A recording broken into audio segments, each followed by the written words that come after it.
If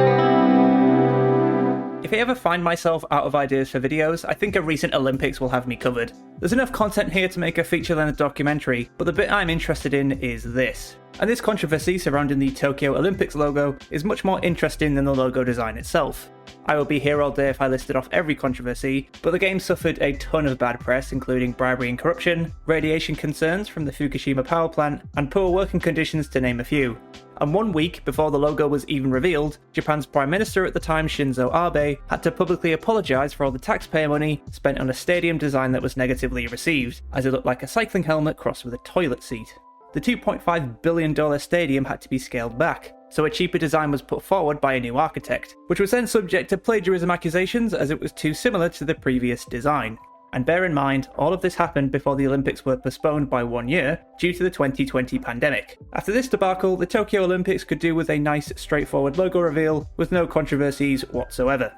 The original logo for the 2020 Tokyo Olympics was unveiled in late July 2015, and the reception can pretty much be summed up with: designed by Japanese designer Kenjiro Sano, the logo was described as being modern and clean, as well as boring and corporate. Speaking of being corporate, the T is meant to stand for Tokyo, Tomorrow and Team, while the Paralympics logo was pretty much the same, but with the negative space being reversed, which is also meant to be an equal sign. The key element was the red sun taken from the Japanese flag, and a callback to the last time Japan hosted the Olympics in 1964, as the identity simply featured a red sun as the logo. The first cry of plagiarism appeared not long after the reveal event in late July, posted on Twitter by Belgian designer Olivier Debe, with a gif showing a logo for a theatre in Liège, morphing into the logo for the Tokyo Olympics. Both logos featured a simple design of a T logo made of just a few shapes. Many sane individuals simply dismissed these allegations as parallel thinking. A simple design such as this is bound to be repeated by another designer with absolutely no knowledge of the previous design. But the issue with the Tokyo logo was the shape in the bottom right. In the theatre's logo, it's the bottom of the L, but the Tokyo logo includes this shape for seemingly no reason. Sano and the IOC were very quick to dismiss these claims. Tokyo's organisers said they did extensive research on trademarks internationally in order to ensure they weren't infringing on anyone's trademark. The theatre's logo wasn't registered, so it wouldn't have been flagged. To add insult to injury, it was around this time that the theatre and Debbie decided to pursue legal action against the IOC. The logo's designer Kenjiro Sano dismissed the allegations, obviously, claiming the logo was original. Many pointed out that this logo design itself fell in line with the type of design Sano and his studio had produced in the past.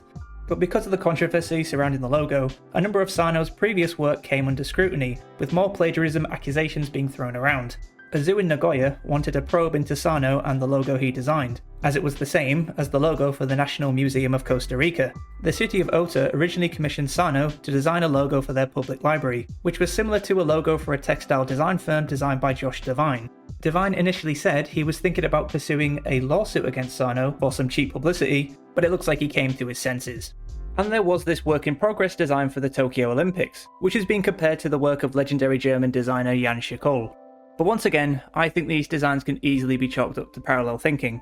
The Beto and Dot logos do have similar ideas, but their constructions are very different, and aside from solid circles and thin lines, I don't see how the Beto logo is a rip-off. Another design I found on Logo Book was this EF logo, that has thin lines and solid circles, which is from all the way back in 1969. The National Museum of Costa Rica and Nagoya Zoo logo are just 6 circles connected by solid lines, another simple geometric design, and it's so simple it had already been done, all the way back in 1950. I also found this similar looking logo too, which funnily enough is from the Japanese Winter Olympics in Sapporo from 1972. Sano founded the agency Mr. Design back in 2008, and their portfolio includes a number of well-known clients.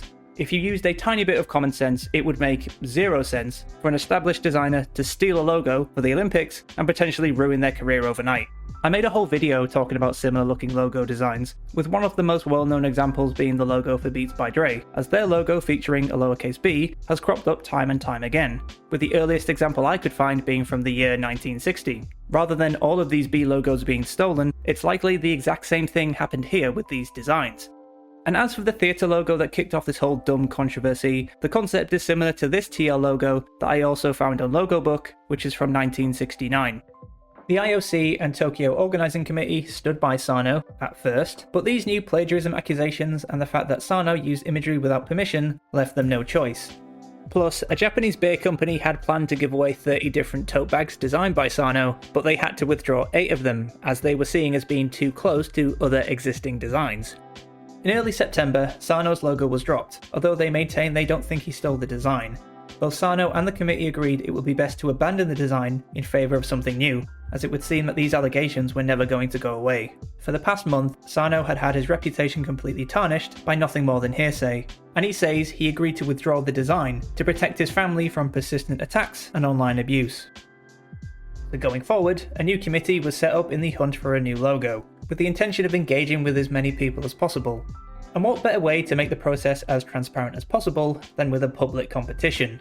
Announced in October, this contest would be open to anyone, not just designers, as long as you were over 18 and a resident of Japan. Like with most design contests, the brief was extremely vague, but designs would have to use one of the key concepts put forward by the organisers. Submissions began to roll in November, and within a few weeks, the amount of submissions had reached nearly 15,000, with the new logo intended to be chosen for the spring of 2016. By the following month, those 15,000 entries were whittled down to just 4.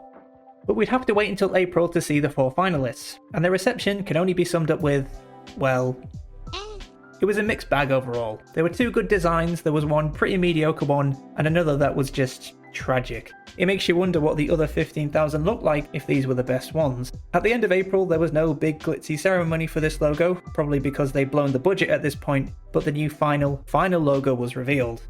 And thank God they picked the good one. It probably wasn't the victory lap the committee would have liked, as the design wasn't all that well received, but with quite a few years to look back on this design, I think it's pretty good.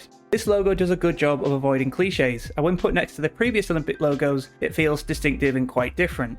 It has this interesting pattern, and instead of opting for the tried and true red circle, or even the colour red, the logo used the traditional Japanese colour of indigo blue, and when put next to Sano's logo, I'd say it's an improvement. It was designed by artist Asao Tokolo, who had worked across a wide variety of projects prior to this, including creating designs for Kensington High Street. Plus, a lot of his work uses a variation of these abstract geometric patterns. For his efforts, he received a grand total of 1 million yen, which at the time was £5,500. For such a high-profile project, this to me feels very low. Just think about all the merchandise for the Olympics using this logo. I can only assume he won't be getting a piece of that pie, but that's the price of a design contest, I guess.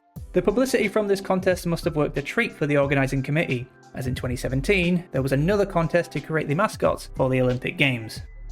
As for the stupid lawsuit, after the logo was abandoned, the Belgian theatre dropped their lawsuit against the Tokyo Olympics. Olivier Deby, however, continued to fight on. It wasn't until January 2016 that Deby would finally drop his lawsuit due to high legal costs, saying he had other projects to work on, but originally wanted to be compensated for the time he had lost due to the lawsuit, a lawsuit he chose to pursue.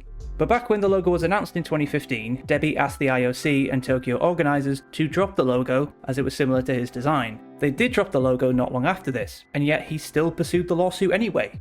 He did get some cheap publicity out of it, so good for him, I guess. So, what did we learn? Well, not much really. This has happened before and will happen again. Parallel thinking is absolutely a thing, and the internet isn't helping, especially with all the mainstream news coverage of this which kept this story in the headlines. Taking legal action and accusing a designer of being a thief is a pretty dangerous precedent to set. I have no doubt that plagiarism in the world of logo design and graphic design does exist, but this whole saga was fairly ugly.